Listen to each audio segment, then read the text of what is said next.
মহিলাদের মধ্যে তিলকের মধ্যে অনেকে টিপ পড়েন, সিঁদুর পড়েন, এটা উচিত? আমি তো দেখতে পাচ্ছি এখানে অর্ধেক জন বসে আছেন, পড়ে আছেন। আমরা যখন ছোট ছিলাম কোনোদিন এটা দেখি নাই কোনো মহিলার মধ্যে, আজকাল দেখা যায়। সঙ্গের প্রভাব আর সিদ্ধান্ত জ্ঞানের অভাব। তাই আপনাদের কাছে এই প্রশ্নটা রাখলাম, মহিলাদের তিলক করেন যখন, তিলকের মধ্যেখানে টিপ পড়াটা যদি অনুচিত হয়, মহিলাদের মধ্যেই কেউ একজন উত্তর দিন কেন অনুচিত, তারপরে আমরা লাস্টে বলবো। দাও মাইকটা ওইখানে দাও, কেন অনুচিত সেটাকে শুনতে চাই। নিয়ে আসো। না ওটা যাবে না, যাবে না, যাবে না, যাবে না, অত দূর যাবে না। আপনাদের অবগতির জন্য জানাচ্ছি, কাউকে অপমান করবার জন্য নয়। ধন্যবাদ, প্রণাম মহারাজ। কপালে আমাদের কেশব আছে, কপালে তিলকটা আমাদের হরি মন্দির। সেই হরি মন্দিরের একদিকে ব্রহ্মা, একদিকে বিষ্ণু, একদিকে মহেশ্বর, তিনজন আছেন। তাই মন্দিরে, হরির মন্দিরে হরির বসবাস থাকবে, সেখানে সিঁদুরের বসবাস করা উচিত নয়। সিঁদুর আমার স্বামী দিয়েছেন ঠিক কথা, তার চিহ্ন মাথায় রাখলেই যথেষ্ট। তাই মাঝখানে আমাদের সিঁদুর দেওয়া উচিত নয়। আর তিলকের নিচে আমাদের থাকে তুলসী পত্র, ভগবানের চরণে যেমন থাকে সেই তুলসী পত্র। তাই তিলকের মাঝখানে আমাদের সিঁদুর দেওয়া উচিত নয়। আচ্ছা, খুব ভালো উত্তরটা উনি মোটামুটি ঠিকই বলেছেন। আমি সংক্ষেপ বলে দিচ্ছি। উনি যেটা বললেন সেটা হরিভক্তি বিলাস, পদ্মপুরাণ, এইসবে প্রমাণ রয়েছে তিলক কি। তিলকে আমরা যেভাবে আঁকি, তিলকটা দুই দিকে এরকম দুটো দাঁড়ি রয়েছে, মাঝে শূন্যস্থান, আর নিচে একটা, যেটা উনি বললেন তুলসী পত্র। প্রকৃতপক্ষে ওটা তুলসী পত্র না, ওটা ভগবানের চরণ, ভগবানের চরণ আকৃতি। শ্লোকটি হলো, যারা অনেক দেখবেন আজকাল গৌড়ীয় মঠে, অন্যান্য গৌড়ীয় মঠের শিষ্য ভক্তদের মধ্যে দেখা যায়, আর তাদের দেখা দেখি আমাদের মঠেও শুরু হয়েছে সিদ্ধান্ত না জানার জন্য। পদ্মপুরাণে শ্লোক রয়েছে তিলকের বিষয়ে, বাম পার্শ্বে ব্রহ্মা, দক্ষিণে তু সদাশিব, বিষ্ণু বীজানিয়াত, তস্মাৎ মধ্যং ন লেপয়েত। বিশেষ করে যারা মঠবাসী আছেন জেনে রাখবেন, এবং যারা প্রচারে যান তাদের জানা খুব দরকার। শ্লোকটা আবার বলছি, বাম পার্শ্বে ব্রহ্মা, এই যে বাম দিকের দাঁড়িতে ব্রহ্মার নিবাস, দক্ষিণে তু সদাশিব, বিষ্ণু বীজানিয়াত, মাঝখানে ভগবান বিষ্ণুর অধিষ্ঠান, তস্মাৎ মধ্যং ন লেপয়েত, এর মধ্যখানে কোনো কিছু লেপন করবেন না। এখানে কিন্তু বলা হয়নি পুরুষদের আলাদা, মহিলাদের আলাদা, সকলের জন্য একই নিয়ম। এই জন্য দেখবেন আমাদের মঠে যখন গুরুবর্গের আরতির পরে চন্দনের ফোঁটাটা দেওয়া হয়, সেটাও দুই দিকে দিতে বলা হয়, মাঝে দিতে না বলা হয়।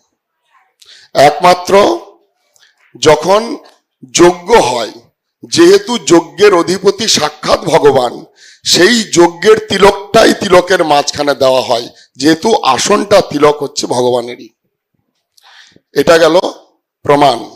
আর না দেওয়ার পিছনে আর একটা কারণ, যেটা উনি বললেন, সিঁদুরটা আমার স্বামীর উদ্দেশ্যে, অথবা যাদের স্বামী নাই তারা শৃঙ্গারের জন্য পরেন, যুবতী মেয়েরা আজকাল বেশ ভালোই দেখা যায়, তিলক করে মাঝে একটা সুন্দর টিপ পড়েছেন নিজেকে শৃঙ্গার করার জন্য, ভালো দেখানোর জন্য। সেই দুটোর উত্তর বলছি। যার কপালে তিলক আর কণ্ঠে তুলসী মালা আছে, এর থেকে যদি আর কোনো শৃঙ্গারের দরকার হয়, তার দ্বারা আর হরিভজন হবে না। এর থেকে বড় শৃঙ্গার কিছু হয় না। 1 নম্বর।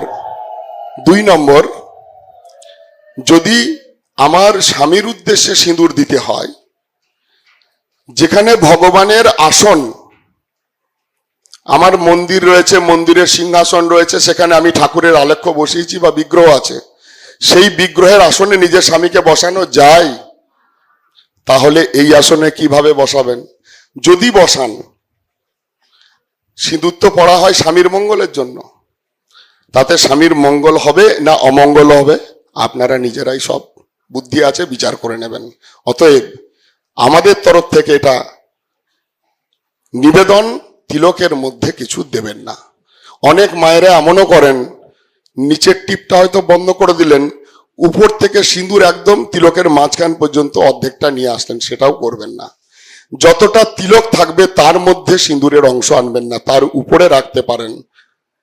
আমরা যতক্ষণ এই দেহ আছে জড়জগতের বিচার কিছুটা হলেও রাখতে হবে, কিন্তু সেইটা করতে গিয়ে আমাদের যে পারমার্থিক বিচার, আত্মধর্ম সম্বন্ধিনী যে ধর্ম, তাতে কোনো ব্যাঘাত করবেন না, তাহলে এতে অপরাধ হবে। আমার মনে হয় মহারাজ কিছু বলবেন এই বিষয়ে, দৌড়ে এসেছেন আপনাদের দিক দর্শন দেওয়ার জন্য। আপনারা তিলকের কথা শুনলেন।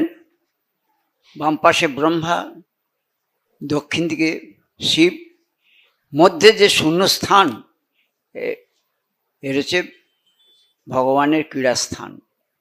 নিচের যে অংশটা এছেন গুরুপাদ পদ্ম।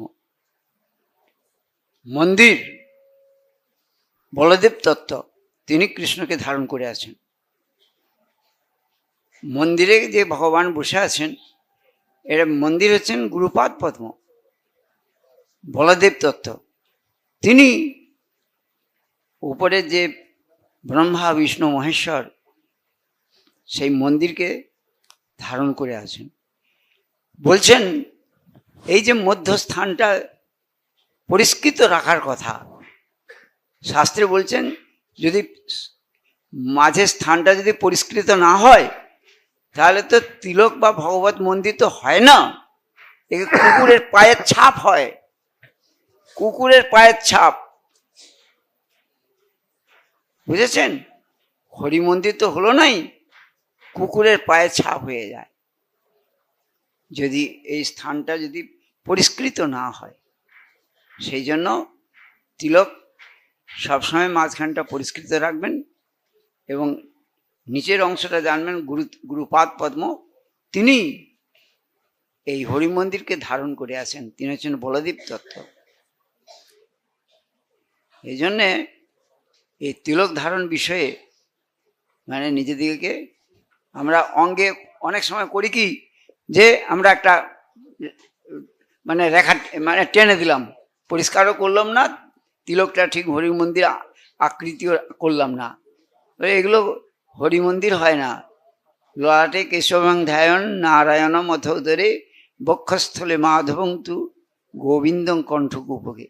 এই যে মানে এক এক আমার দ্বাদশ সঙ্গে দ্বাদশ বিষ্ণু, তিনি যে আমার শরীরকে সর্বক্ষণ পবিত্র রেখেছেন, তারা আমার এই দেহেতে সেই হরি মন্দির রচনা করে আমার দেহকে আমি সর্বদা পবিত্র রেখেছি।